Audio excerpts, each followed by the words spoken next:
Okay, so I'm Grasswalker, still ill, forgive me for my voice, but I'm here today with 6 things that I really don't like about Homecoming, and it's going to be a counterpart to however many things that I think of that I really do like about Homecoming. There'll be another video in a few days.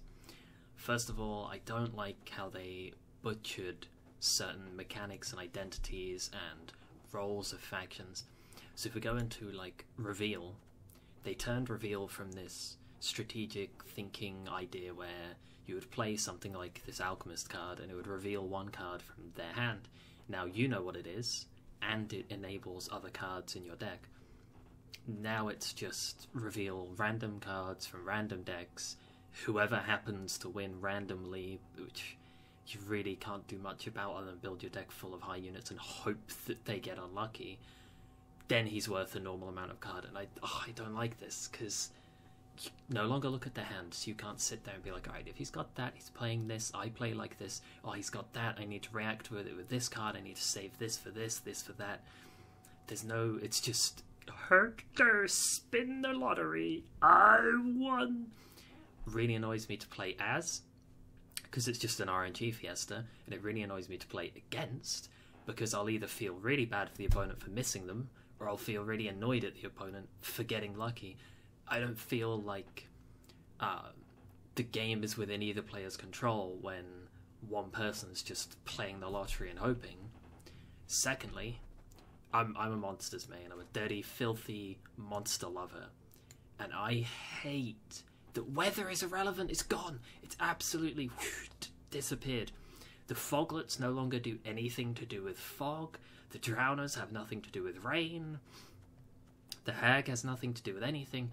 All the weather mechanics are just abandoned, and my favourite thing about whichever patch it was that I was playing was that I would have to predict what my opponent's playing, and sometimes I'd have to preemptively put weather on the rows that I know that they need.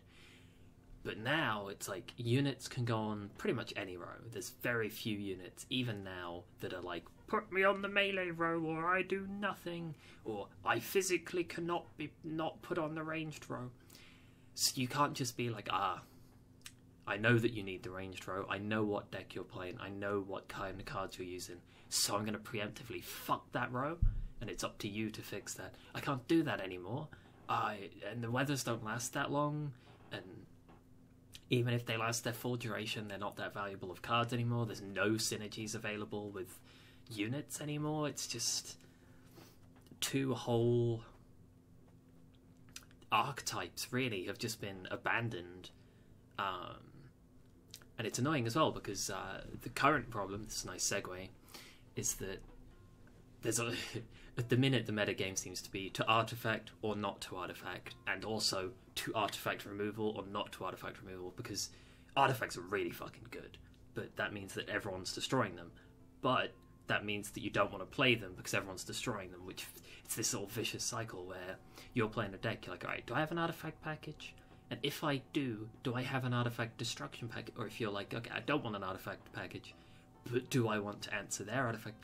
And it's like this little rock, paper, scissors of matchmaking, where if you run 6 artifact removal cards, you will eat the artifact decks alive, but you'll lose to everything else because your cards are garbage. So it's a rough one, really, right now, but this is where the only current really important decision to make is whether you run artifacts, whether you run artifact removal. If they had designed weather packages to matter, there would at least be different things, and maybe artifacts rust and destroy in rain. Maybe artifacts freeze up and are too cold to touch in the weather. I don't know.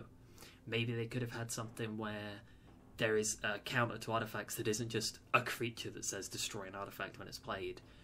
Maybe, I like the rain idea, that an artifact that sits in the rain for 2 or more turns rusts, withers, and is destroyed. Something like that would enable maybe like a hag, foglet, drowner, fog and rain type deck build, where they're going to rain your artifact row and they're going to fog your melee row. But artifacts can be played anywhere, so you can't preemptively predict where they're going to be. Stuff like this, it's just, there's flexibility doesn't always lead to better design, and flexibility in being able to put artifacts anywhere on the field on either row actually limits your ability to, as a game designer, to create counters, because you could have a melee unit that says when an artifact's put on the melee row, destroy it, 1 charge, and then you could have an entire Northern Realms charge zeal order deck that pumps passes into this guy if you're against an artifact deck. If you're not, it doesn't matter. It's just it's an okay card that sometimes is good. Segue again. One thing that's really bugged me as well. One thing that's bogged me down and bugged me. Nice little monster swamp lingo there. Feel free to steal it. Is cards don't do what they say they do. This is another design, but this time not game. This time it is linguistic. I don't know. Don't know whether it's because CDPR is a Polish company. I don't know whether it's because they're inexperienced with card design. But to be fair, nobody's got this right, as far as I know, except for Magic the Gathering, who has created their own little language, their own grammar structure for card game descriptions of cards. They will always follow a very specific grammatical, linguistic sort of roadmap, and you'll know exactly what the cards do it, when they do it, how they work, what counters it, how 2 cards will interact just by reading them. With Gwent, even the cards don't even do what they say. So Ice Troll, every turn, on turn end, if you have less units than your opponent, boost self by 1. Now what this makes you think that it does, every turn, your opponent has a turn, I have a turn. Ice Troll only triggers on the end of my own turn. So why does it say every turn? It just doesn't do what it says it does. What's the other one that's really, really gotten me with that? Uncreate Marauder. Okay, we're on Monsters faction, sure. Here we go. Deploy. Trigger this ability when played. Melee, on the melee row. Split 4 damage randomly between all units. All units. They have specifically said all units. But what does the card actually do? It does damage between all other units. Cards that aren't it. So, you're not even saving space. Look at it. I can't point at the mouse, but look at it. I'm pointing with my finger. On the bottom row of this card, there is a huge empty space of text. You could just put the word other in there. But I think so many games and so many game designers forget to create their own little grammatical structure and stick to it. If your cards don't do what they say they do, how is anybody going to play your game, let alone new players? I as an experienced player, have been completely, absolutely demolished by the fact that half the time I don't know what my own cards do.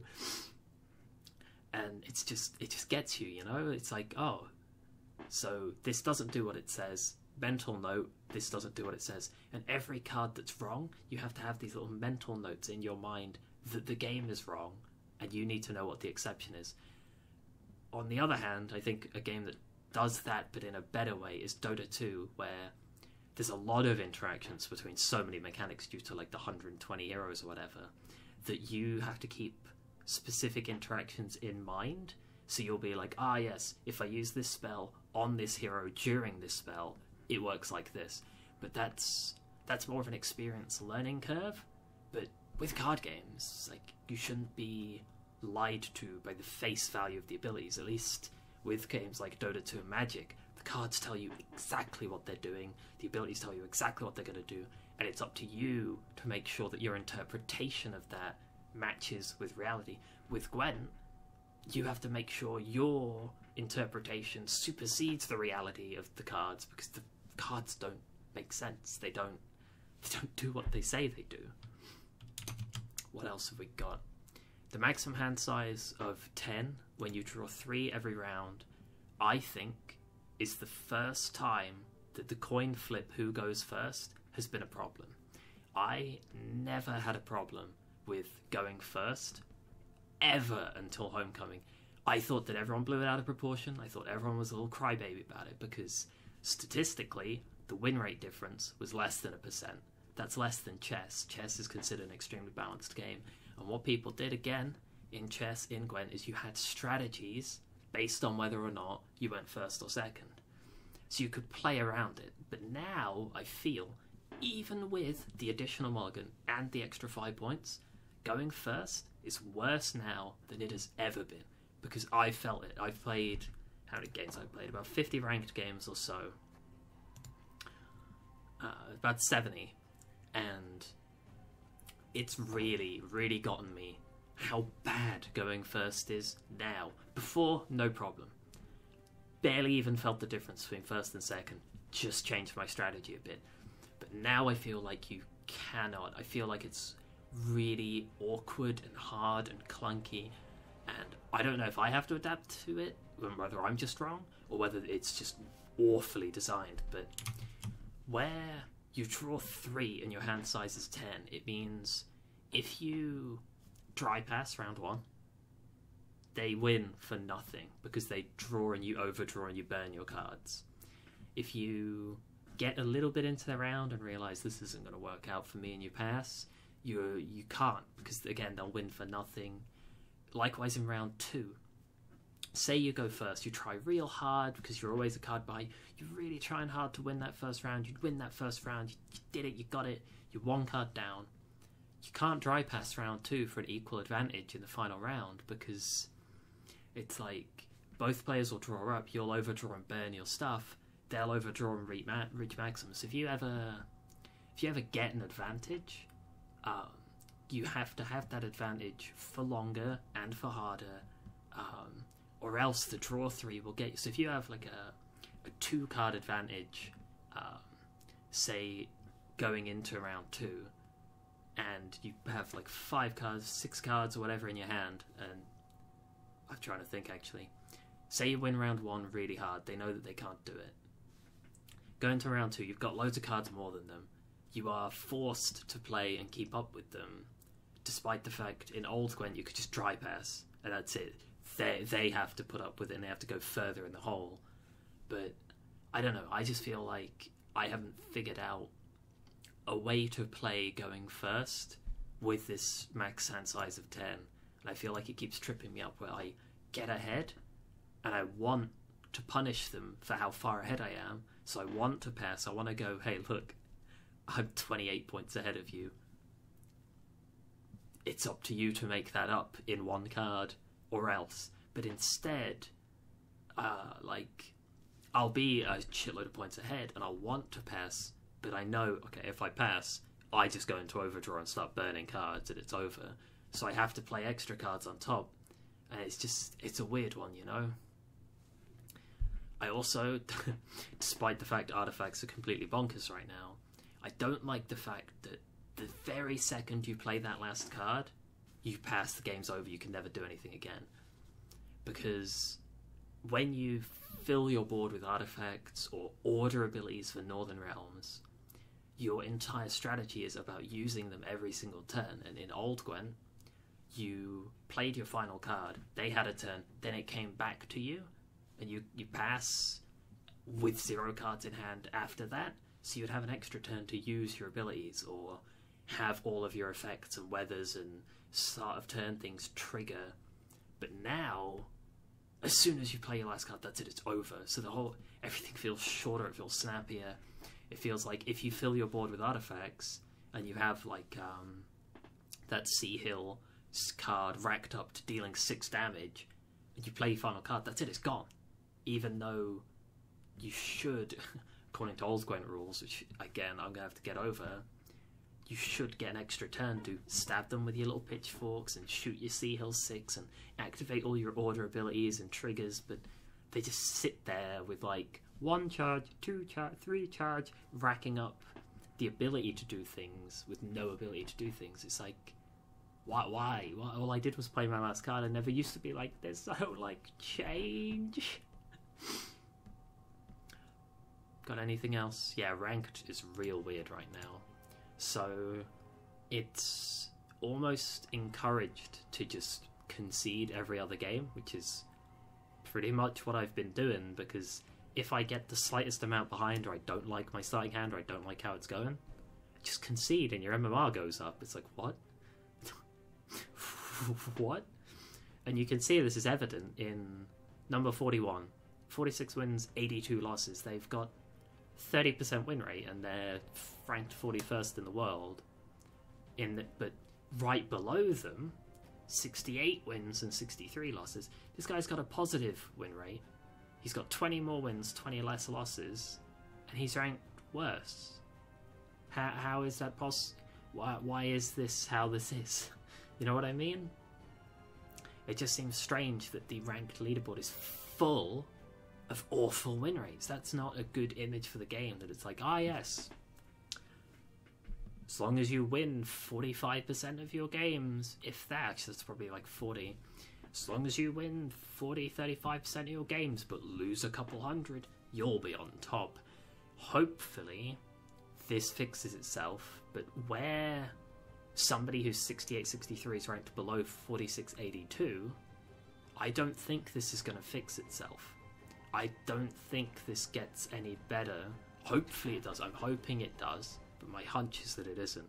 My hunch is that the end of season, the best ranked player in the world is going to have about 800 losses and about 300 wins, and their strategy will be, didn't like my starting hand, concede, gain MMR.